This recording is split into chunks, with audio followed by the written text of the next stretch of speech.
کیا صورتحال ہے؟ الیکشن کی تیاری آپ کی زیادہ ہے یا ٹی ٹی پی کی زیادہ ہے؟ دونوں کا مقابلہ ہے، چل رہے ہیں دونوں مقابلے میں۔ وہ بھی آبویسلی جتنا وقت انتخابات کے قریب آ رہا ہے تو ان کی کارروائیاں بھی بڑھ رہی ہے، اور obviously as a political entity انتخابات تو ہمارے امتحان ہے، تو ہم نے تو اپنی ہلچل بڑھانی ہے، تو مقابلہ چل رہا ہے، سخت مقابلہ ہے۔ آپ لوگ تیار ہیں انتخابات کے لیے؟ تو الحمدللہ ہم تیار ہیں۔ اچھا، ہم تیار ہیں۔ آپ بھی دیکھا ہوگا ہم نے الحمدللہ اپنے امیدواروں کے بھی اعلان کر دیے ہیں، میکسیمم کے، یہ تو نہیں کہوں گا کہ اوور آل، لیکن میکسیمم کے ہم نے اعلان کر دیے ہیں۔ ہمارے امیدوار میدان پہ ہیں۔ ہم نے تقریباً جلسوں کا پروسیس بھی ہلکا وہی شروع کیا تھا جو تقریباً اختتام پذیر ہو گیا ہے، تو ہم تو الیکشنز کے لیے بھی آر ریڈی فار اٹ۔ گزشتہ انتخابات میں اور اس سے پہلے کے انتخابات میں آپ کی پارٹی کے بہت سارے لوگ قربان ہوئے، تو اب مولانا فضل الرحمان صاحب بھی کہہ رہے کہ جی 2 صوبوں میں سیکیورٹی کی صورتحال بہت خراب ہے، تو آپ کی کیا اسسمنٹ ہے کہ انتخابات ہو سکتے ہیں اس فضا میں؟ دیکھیں، میں یہ سمجھتا ہوں کہ سیکیورٹی کے حالات تو بے شک خراب ہیں، اس میں کوئی دو رائے نہیں، لیکن ان سے خراب حالات میں انتخابات ہوئے ہیں۔ یہ نہیں ہے کہ یہ انتخابات کو ڈیلے کرنے کے لیے یا نہ کرنے کے لیے اس کو ہم کوئی ایکسکیوز بنائیں۔ جیسے آپ نے بولا 2013 میں تو بالکل یہاں پہ ایسے حالات تھے پختونخوا میں، جس طرح میں کیا کہوں، افغانستان یا فلسطین میں جو حالات ہیں اس سے اگر ہم مشابہت کریں، صرف یہ تھا کہ جہازوں سے بم نہیں گر رہے تھے، باقی زمینوں میں ہر جگہ بم تھے، خودکش تھے 2013 میں، لیکن پھر بھی انتخابات ہوئے ہیں۔ ہاں، فیئر نہیں ہوئے ہیں۔ فیئر اس لیے نہیں ہوئے کہ obviously جو لوگ ٹارگٹ ہوتے ہیں ان کو اس طرح کا موقع نہیں ملتا۔ ابھی پھر بھی اس طرح کے حالات تو نہیں ہیں جو 2013 میں تھے، لیکن ہے، میرا نہیں خیال کہ انتخابات کے لیے اس کا کوئی بہانہ ہونا چاہیے۔ آپ چاہتے ہیں کہ 8 تاریخ ہی کو انتخابات ہوں؟ بہتر ہے۔ ڈیلے کی کوئی گنجائش نہیں ہے؟ ہونی نہیں چاہیے جی۔ دیکھیں، میرے خیال میں کوئی وجہ نہیں ہے۔ آپ کا نظام پہلے ہی دھرم بھرم ہے، ملک کے حالات دیکھیں، آپ سب کچھ دیکھیں، اور جو حالات خراب بھی ہے اس کے لیے بھی تو کسی کو آ کے کوئی فیصلے لے کے کوئی فرنٹ فٹ پہ ہو کے کچھ نہ کچھ کرنا ہوگا۔ اس طرح ابھی جو ہے، میں مانتا ہوں پاکستان میں نہ انتخابات کی ضرورت ہے، نہ یہاں پہ وزیر اعظم کی ضرورت ہے، کیونکہ وزیر اعظم نہیں ہے لیکن سب کچھ چل رہا ہے۔ پاکستان ایک ایسا ملک ہے جو ان کے نہ ہوتے بھی چلے گا، لیکن پھر بھی عوامی مینڈیٹ کو مد نظر رکھتے ہوئے میرے خیال میں انتخابات ہونے چاہیے۔ نہ ہونے کے لیے اگر بہت کوئی ایک ٹھوس وجہ نہ ہو تو میرے خیال میں انتخابات نہ ہونا ایک غیر آئینی عمل ہے، اور ہم بالکل بنیادی آئینی تضاد میں جاتے ہیں۔ لہٰذا انتخابات ہونے چاہیے، بر وقت ہونے چاہیے، اور ہمارے ملک میں ادارے ہیں جن اداروں کو یہ کوشش کرنی چاہیے کہ فری اینڈ فیئر انتخابات ہو جائیں۔ ایک سابق وزیر اعظم انتخابات میں نہیں ہوں گے تو آپ سمجھتے ہیں کہ یہ انتخابات سٹیبلٹی کا موجب بن جائیں گے؟ دیکھیں، ان کا نہ ہونا وہ ایک الگ بات ہے، بلکہ میں کہتا ہوں اس سے آگے ہونا چاہیے۔ اس نے جو ملک کے ساتھ کیا ہے، یا اس رجیم نے جو اس ملک کے ساتھ کیا ہے، تو میرے خیال میں اس میں اور بھی سختی ہونی چاہیے۔ اس کا صرف انتخابات میں نہ ہونا ایک بہت چھوٹی چیز ہے۔ ہاں، البتہ میں یہ مانتا ہوں کہ انتخابات پاکستان کی اسٹیبلٹی کا 100% محور نہیں ہو سکتا، ہمیں مزید اور کام کرنے ہوں گے۔ نہیں، کیا ہے آپ سمجھتے ہیں کہ عمران خان کے ساتھ اس سے بھی زیادہ سختی ہونی چاہیے؟ ہونا چاہیے۔ اس نے جو کیا ہے، یہ فرعون ہے، اس کی فرعونیت نہ بھولے۔ اس نے جو کیا ہے پہلے اس نظام کے ساتھ، پھر اس کو لانے والوں نے جو کیا ہے اس نظام کے ساتھ، پارلیمان کے ساتھ، جمہوریت کے ساتھ، پھر آخر میں اس وطن کے ساتھ اور اس ملک کے ساتھ اور اس کی اکانومی کے ساتھ، اور پھر اس کے ارد گرد جو 3rd کلاس کیریکٹر کے لوگ تھے جن کے نام سے آپ کو پتہ چلتا ہے کہ یہ کس قسم کے لوگ، گوگی، پیرنی، پنکی، پتہ نہیں کیا نام، یہ جس طرح کے لوگوں کے نام ہوتے ہیں آپ کو پتہ ہے، ہمیں پتہ ہے۔ تو ان کے خلاف جو ہو رہا ہے یہ کچھ بھی نہیں ہے میرے خیال میں، یہ کچھ بھی، اگر یہ کوئی اور کرتا تو آپ یہ مانتے، میں یہ مانتا ہوں کہ اس سے بہت سخت ہونا تھا۔ ابھی بھی اس کو کیا ہے، جیل میں ہر سہولت مل رہی ہے، 5 کمرے جیل میں اس کو مل رہے ہیں، دیسی گھی اس کو مل رہا ہے، دیسی مرغے اس کو مل رہے ہیں، انڈے اس کو مطلب جو وہ چار، اس کو سائیکل اس کو مل رہا ہے۔ تو یہ کیسے قیدی ہے؟ پاکستان میں بہت قیدی ہوتے ہیں، ان کو تو لیکن آپ تو باچا خان کی سیاست کے وارث ہیں، اور باچا خان اپنے دشمنوں کے لیے بھی سختی نہیں چاہتے تھے، وہ سختی سے جمہوریت پر اور انسانی اقدار پہ یقین رکھنے والے انسان تھے۔ تو ان کی پارٹی کے لوگوں کے ساتھ جو کچھ ہو رہا ہے تو آپ نہیں سمجھتے کہ یہ نامناسب ہے، یہ جمہوری اصولوں کے منافی ہے؟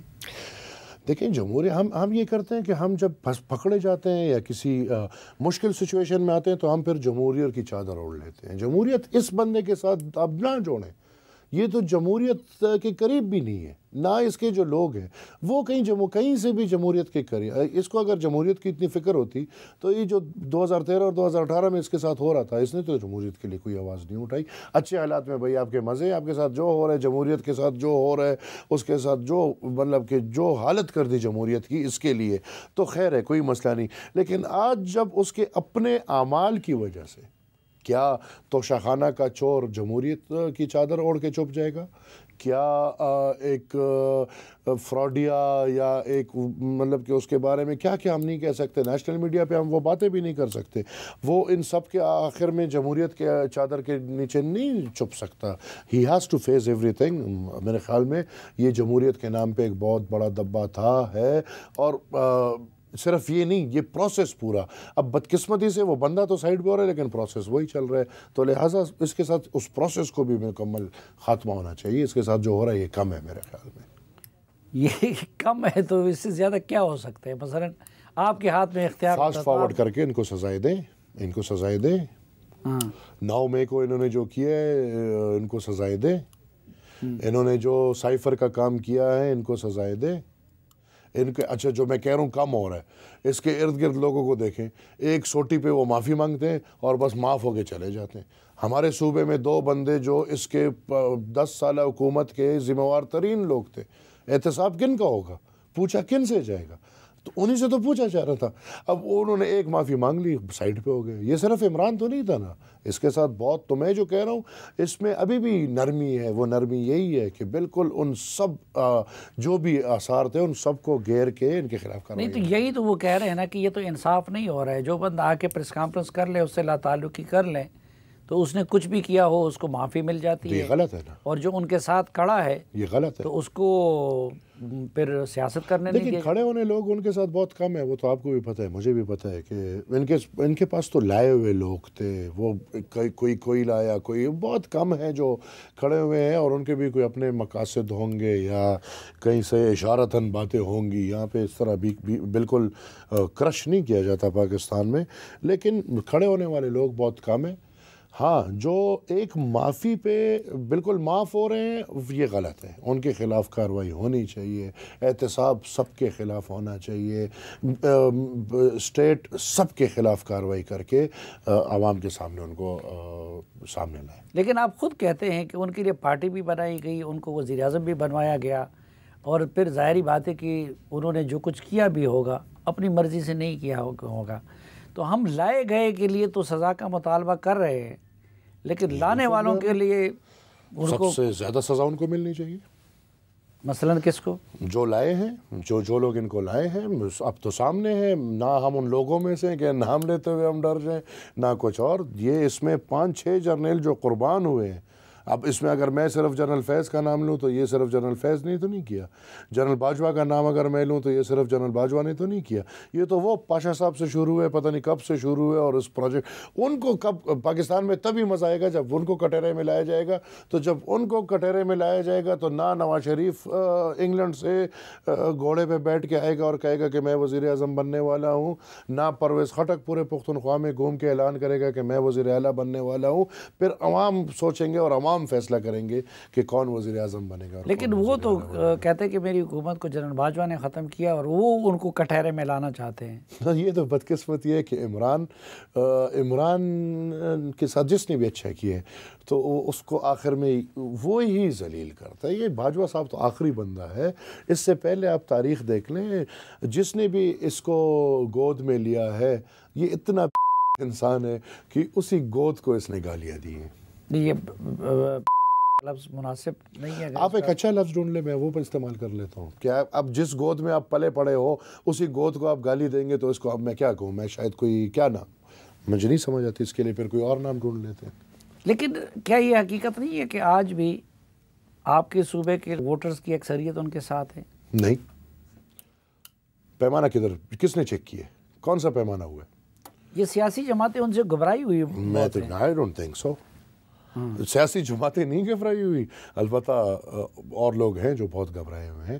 سیاسی جماعتیں کو کیوں گھبرانا ہے بھائی؟ ہمیں پتہ ہے، ہم وہاں کی سیاست کرتے ہیں، 100 سال سے کرتے ہیں۔ پی ٹی آئی کا کوئی وجود تھا نہیں، زبردستی کا وجود بنا کے دیا گیا، زبردستی کے ممبرز بنا کے دی۔ وہ ممبرز جو بلدیات نہیں جیت سکتے، ان کو ایم این ایز بنائیں، ان کو ایم پی ایز بنائیں، دو دفعہ وزیر بنائیں، وہ ان میں جائیں گے۔ مطلب کہ وہ حالت نہیں ہے جس طرح ایک تصور بنایا گیا ہے کہ پتہ نہیں پی ٹی آئی کی وہ حالت نہیں ہے، نہ ہم ڈریں اس سے۔ اچھا وہ نہیں ہے تو آپ کا مقابلہ الیکشن میں کس سے ہوگا؟